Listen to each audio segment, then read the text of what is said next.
जब भी एक महीना है मोहब्बत के महीनों में, उस्ताद एक महीना है जन्नत के महीनों में। In the name of Allah, most gracious, most merciful. My dear students, आज का दिन हमारे लिए बहुत खास है। आज का दिन हमारे लिए बहुत ही खास है और इसी दिन को सेलिब्रेट करने के लिए हम यहाँ पर जमा हुए हैं। हम जानते हैं कि आज का दिन हमें याद दिलाता है कि टीचर्स की क्या वैल्यू है, क्या अहमियत है और क्या मकाम मर्तबा है। हमारी ज़िंदगी में हमारे टीचर्स का क्या रोल होता है। वो हमें जहालत की तारीकियों से निकाल कर इल्म की रोशनी के नीचे ला खड़ा करते हैं। जिस तरह से इंसानी जिस्म में रीढ़ की हड्डी बहुत अहमियत वाली होती है, उसी तरह से एक बेहतरीन सोसाइटी के लिए टीचर्स बहुत ज़रूरी होते हैं।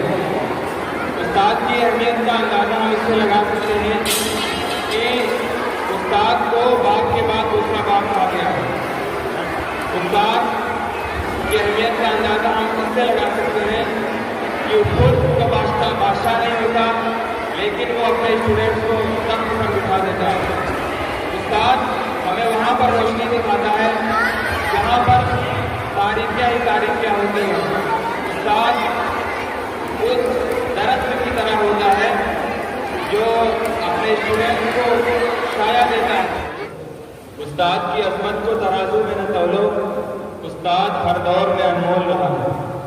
तो मैं आपसे कह रहा था कि जिस तरह से मुल्क को मालिक की, बाग को मालिक की और चांद को रोशनी की, सितारों को चमक की और जिस्म को रूह की ज़रूरत होती है, उस तरह से एक बेहतरीन और अच्छी सोसाइटी के लिए टीचर्स की ज़रूरत होती है।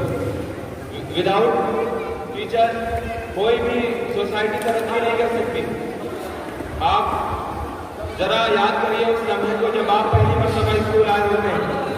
आप परेशान रहते हैं, चीज़ें नहीं समझ में आती हैं, लेकिन टीचर आपको ABCD पढ़ना सिखाते हैं। आपके जो भी सब्जेक्ट हैं उनको पढ़ने के लिए आपको इनकरेज करते हैं। आप उस लम्हे को याद करिए जब आप पहले मरतबा स्कूल आए। फिर उस लम्हे को भी याद कीजिए जब आप क्लास फर्स्ट में गए और फिर धीरे धीरे आपका ये सफ़र चलता रहा और आप फर्स्ट ईयर के स्टूडेंट होने लगे। यानी आप BA first year, MA first year, आप फर्स्ट क्लास से अपना सफ़र शुरू करते हैं और फर्स्ट ईयर के स्टूडेंट बन जाते हैं। आप उस लम्हे को भी याद करिए जब क्लास में आपको टीचर मॉनिटर बनाता है। आप उस लम्हे को भी याद करिए जब आपका टीचर आपको मार्कर पकड़ाता है। आप उस लम्हे को भी याद कीजिए जब आप बहुत परेशान होते हैं, कोई क्वेश्चन नहीं सॉल्व हो रहा होता है तो टीचर आपके कंधे पर हाथ रखता है। आप उस लम्हे को भी याद करिए जब क्लास में कोई कमज़ोर स्टूडेंट होता है, कोई वीक स्टूडेंट होता है, तो टीचर उसको बोलते हैं कि आप उसकी हेल्प करें।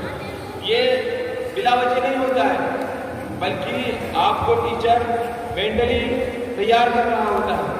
आपको वो मॉनिटर इसलिए बनाता है कि आप जिस तरह से आप क्लास में बच्चों को लीड करेंगे, आगे चलकर जब आप सोसाइटी में जाएंगे तो आपको सोसाइटी को किस तरह से लीड करना है।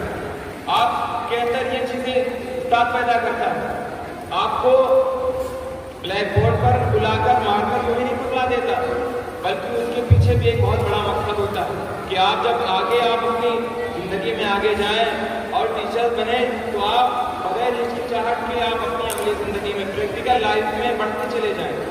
आपको टीचर वीक स्टूडेंट की हेल्प करने इसलिए नहीं बोलते कि वो कमज़ोर है, बल्कि आपके अंदर ये जज्बा वो पैदा करना चाहते हैं कि आप यहाँ स्कूल कैंपस से निकलकर जब आप अपनी सोसाइटी में जाएं तो वहाँ के जो कमज़ोर लोग हैं, जो नादार लोग हैं, जो अफोर्ड नहीं कर सकते चीज़ों को, आप उनकी हेल्प करें। ये तमाम चीज़ें टीचर आपके अंदर पैदा करना चाहता है। एक उस्ताद होने की हैसियत से, एक टीचर होने की हैसियत से हम पर भी ये जिम्मेदारी होती है कि हम अपने बच्चों के अंदर इंकरेज पैदा करें, उनके अंदर हौसला पैदा करें, उनको मायूसी से निकालें और उनको अपने इल्म का जो साया है उस साए के अंदर उनको जहालत की गर्मी से बचाएं। हम अपने स्टूडेंट्स को उनके अंदर हिम्मत पैदा करें और उनके अंदर ये बात बिठा दें कि नहीं, आप ये कर सकते हैं, यू कैन डू इट।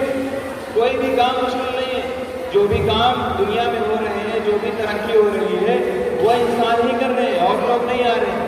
تو میں اس شعر کے ساتھ اپنی بات کو ختم کروں گا کہ وہی شاگرد پھر ہو جاتے ہیں استاد جوہر، وہی شاگرد پھر ہو جاتے ہیں استاد جوہر، جو اپنے جان و دل سے خدمت استاد کرتے ہیں۔ Thank you.